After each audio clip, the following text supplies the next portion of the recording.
Por supuesto, una mujer de ley está con nosotras y nos cuenta qué son los contratos. Adelante, mujeres, está con ustedes.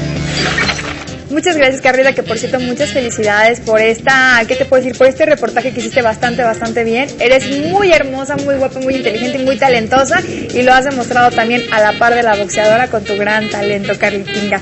Bueno, vamos ahora a platicar acerca de los contratos. ¿Qué es un contrato? Muchas veces ya sabemos o lo manejamos, pero ¿qué es a ciencia cierta con todas sus palabras? Bueno, ya se encontró la maestra ahorita que nos va a explicar qué es exactamente un contrato. Claro, con mucho gusto. Buenos días. Bueno, pues generalmente todos estamos celebrando contratos en todo momento de nuestra vida y no tomamos conciencia de lo que estamos haciendo. Un contrato es un acuerdo de voluntades, o sea, nos ponemos de acuerdo dos o más personas para crear o transferir derechos y obligaciones. Fíjense nada más que interesante. Cuando yo compro un vestido, estoy celebrando un contrato de compra-venta. Cuando yo meto mi carro al estacionamiento, estoy celebrando un contrato de que me van a cuidar mi carro. O sea, en todo momento en nuestra vida constantemente estamos celebrando contratos. Nada más que hay contratos que por su magnitud pues requieren ciertos requisitos. Puede contratar toda aquella persona que esté en pleno uso de sus facultades mentales y que sea mayor de edad, para empezar. O sea, no puede contratar un menor de edad, o al menos al celebrar el contrato tendrá que ser avalado por sus padres o por quien ejerza la patria potestad. En todos los contratos tiene que haber un objeto, o sea, ¿para qué estoy celebrando el contrato? Bueno, pues lo estoy celebrando para adquirir un bien, o para comprometerme a algo, o para pagar determinadas cantidades, o para hacer algo. Siempre, por ejemplo, si voy al salón de belleza, pues estoy celebrando un contrato para que me arreglen el pelo, por decir algo, ¿no?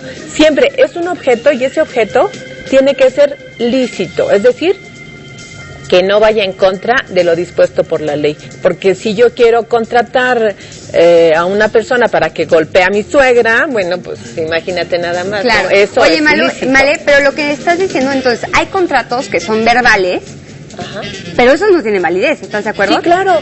¿Sí? Claro. Pero ¿cómo? O sea, si no hay una tercera persona, ¿cómo alguien puede comprobar que había un contrato de por medio? Porque mira, los contratos, en cuanto a su forma, en cuanto a la validez, deben de tener una forma determinada, pero si no se cumple con esa forma, sí se obligan las partes. Te voy a poner un ejemplo muy simple. En México, ¿cuántas veces no adquirimos un inmueble, un departamento, una casa, sin ir al notario a hacer las escrituras? Muchas veces. Y dicen, no, es que como no está ante notario, no vale. Sí vale, por supuesto, vale entre quien compró y quien vendió. No tiene efectos para terceras personas. Por ejemplo, si ustedes celebran un contrato de compra-venta y no tienen dinero para ir con el notario a hacer la escritura, y entonces Alma te dice, no te preocupes, el inmueble está a mi nombre, pero yo ya sé que te lo vendí, Carlita, y tú le pagas a Alma. Y luego resulta que Alma tenía una deuda por ahí y llegan y embargan el inmueble.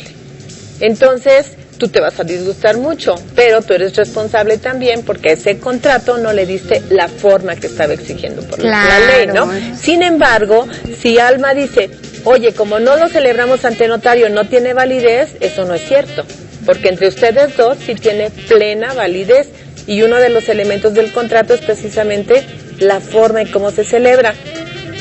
Verbalmente yo puedo celebrar un contrato. ¿Cuántas veces no lo hago? Pero ¿qué pasa si Alma me dice de repente, es que tú nunca me pagaste?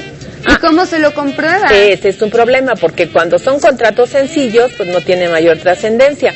Pero cuando son contratos que implican ya una cantidad fuerte o alguna situación que requiera una formalidad para celebrarse, entonces sí, o se hace por escrito o se hace ante testigos, para que tú puedas acreditar que le entregaste el dinero a Alma, ¿sí? Y que Alma te entregó la posesión del inmueble también. Eso es diferente, pero a veces ni siquiera necesitamos hablar. Tú llegas a la tienda y pones un billete de 100 pesos sobre el mostrador, y la persona que te está despachando te entrega el cambio y ya te llevas tu bien, ¿no? No sé, un chocolate, cualquier cosa. Entonces es un contrato de compraventa en donde ni siquiera hablaron. Claro. Simplemente fue así. O verbalmente también se puede hacer, por ejemplo, con los contratos de trabajo, que uno piensa que tiene que estar escrito, no es así. simplemente con que se esté prestando el servicio. De los contratos de trabajo vamos a hablar posteriormente, que es un tema bien interesante, pero en general, todos los días, a todas horas estamos celebrando contratos y no tomamos conciencia de que, primero, tiene que haber un objeto lícito y segundo, tiene que haber la voluntad de celebrar ese contrato.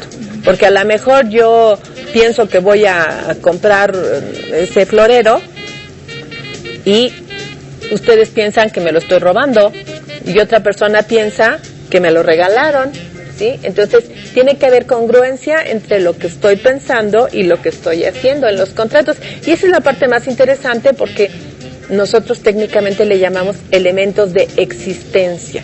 Si no hay objeto y no hay voluntad, pues no hay contrato. Tan simple como eso, ¿verdad? Me recuerda mucho los tiempos y los años pasados, maestra, donde el valor de la palabra era, yo creo que más importante que la palabra escrita. Entonces, yo te doy mi palabra como tal de que te voy a cumplir con cierta obligación. Y antes era mucho más poderoso que cualquier otra cosa. Y ese era un contrato verbal, precisamente. Claro. Y qué lástima, ¿no? Que se haya perdido eso, porque creo que lo más importante es el compromiso que uno adquiere. Porque a lo mejor yo firmo 20 contratos y desde que los estoy firmando ya estoy pensando que no voy a cumplir. Voy y pido dinero prestado al banco y pienso, bueno, pues así me cambio de domicilio, ya no me encuentran y ya no pago. Entonces, eso es precisamente lo que nos está afectando tanto en nuestra sociedad. El no tener esa palabra. Y acerca de los contratos ya que están escritos, ya son más formales y demás, de eso de que tienes que leer hasta las letras chiquititas, ¿no? Las más pequeñas. La gente a veces abusa, ¿verdad? Claro. O sea, de que es un machote de este tamaño y la gente realmente no los está leyendo. Sí, sobre todo cuando vas a las grandes empresas, por ejemplo, cuando quieres un carro, un crédito y demás, por favor, lean de principio a fin todo. Así sabemos a qué nos estamos obligando y a qué tenemos. ¿Y si no lo entendemos? Y si no lo entendemos, pues le pedimos a un experto en la materia que nos lo explique. ¿Un abogado puede ser la persona? Claro, un abogado les puede explicar todo, pero no firmar, porque recuerden que su firma ya está implicando el cumplimiento de una obligación. Y a veces nos dicen cosas que ni siquiera nos enteramos y a la mera hora ese es el gran problema que tenemos. ¿Sí?